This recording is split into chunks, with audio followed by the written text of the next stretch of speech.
안녕, 친구들. 오늘은 백제의 마지막 왕이었던 의자왕에 대한 이야기를 해볼까 해. 의자왕에 대해 얼마나 알고 있니?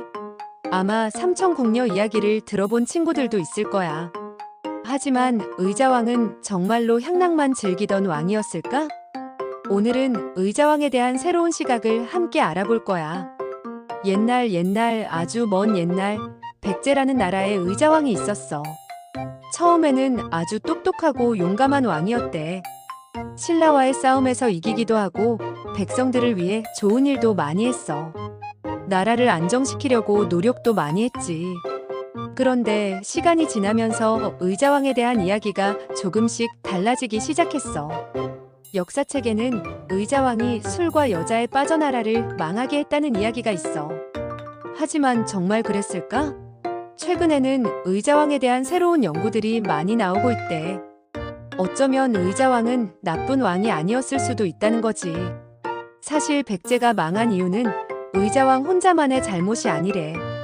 당시 당나라라는 아주 강한 나라가 백제를 공격했고 백제는 힘이 약해져서 결국 무너진 거야. 의자왕은 나라를 지키려고 최선을 다했지만 역부족이었던 거지. 그리고 의자왕에 대한 나쁜 이야기는 백제를 정복한 사람들이 퍼뜨렸을 수도 있대. 왜냐하면 백성들이 의자왕을 계속 그리워하면 반란을 일으킬 수도 있으니까 의도적으로 의자왕을 나쁘게 포장한 거지.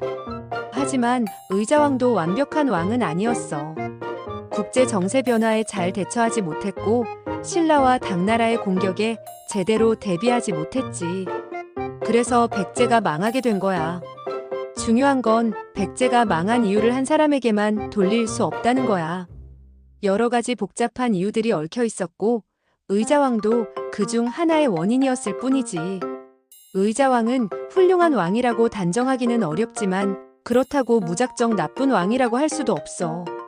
딱 중간 정도의 왕이었다고 할 수 있지. 의자왕 시대를 다룬 역사 기록을 보면 백제가 멸망하는 과정과 백제 부흥 운동까지 자세하게 나와 있어. 그만큼 의자왕 시대는 백제 역사에서 아주 중요한 시기였다는 것을 알 수 있지. 자, 오늘 우리는 의자왕에 대한 새로운 이야기를 들어봤어. 의자왕은 마냥 나쁜 왕이 아니라 긍정적인 면도 있었고 한계도 있었다는 것을 알게 되었지. 역사를 공부할 때는 하나의 이야기만 듣지 말고 여러 가지 시각으로 바라보는 것이 중요하단다. 그럼 다음에 또 다른 재미있는 이야기로 만나자.